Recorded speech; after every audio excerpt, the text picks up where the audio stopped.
សម្រាប់បងប្អូនដែលមិនទាន់ចេះ mention នៅក្នុង Facebook បាទបងប្អូនអាចមើលវីដេអូនេះបានខ្ញុំនឹងបង្ហាញបងប្អូនអំពីរបៀប mention មិត្តភ័ក្តិបាទដែលជា fan របស់យើងក្នុង Facebook បងប្អូនគ្រាន់តែចូលមក Facebook បែបនេះមកហើយបងប្អូនចង់ mention មួយណាឧទាហរណ៍ថាបងប្អូនចង់ mention បាទវីដេអូមួយនេះបងប្អូនណាបាទ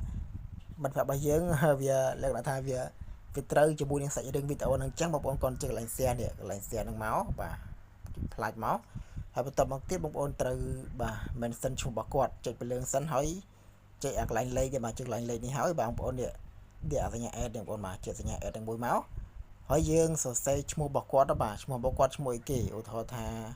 ឡូវទៅហោពុកម៉ាក់របស់ខ្ញុំមួយឈ្មោះនេះដាក់នេះចាស់ណារត់នេះបាទឈ្មោះមួយនេះចុចទៅលើឈ្មោះគាត់មកផ្លាច់បាទនេះអញ្ចឹងសញ្ញា Q បែបនេះអញ្ចឹងបន្ទាប់ពីចេញសញ្ញា Q បែបហ្នឹងហើយបាទបងប្អូននេះចុចកន្លែងនេះ share now មកផ្លាច់អូខេអញ្ចឹងយើងតម្រឹងបានជោគជ័យឥឡូវយើងចូលមកក្នុង account របស់យើងតើយើងបាទ mention បានសម្រេចហើយនៅបាទឥឡូវនេះយើងមកខាងក្រោមនេះបងឃើញទេបាទនេះអញ្ចឹងមានន័យថា mention បានសម្រេចយើងចុចចូលបើបាទនេះ account របស់គាត់បាទគឺ mention បានសម្រេចហើយបាទអញ្ចឹងស្រួលអត់អីពិបាកទេបងប្អូនដែលចង់ mention អាចធ្វើការ mention បានខ្ញុំបង្ហាញគឺអស់ហើយមិនតែប៉ុណ្្នឹងទេ mention បាទស្រួលខ្លាំងមែនទែនបាទ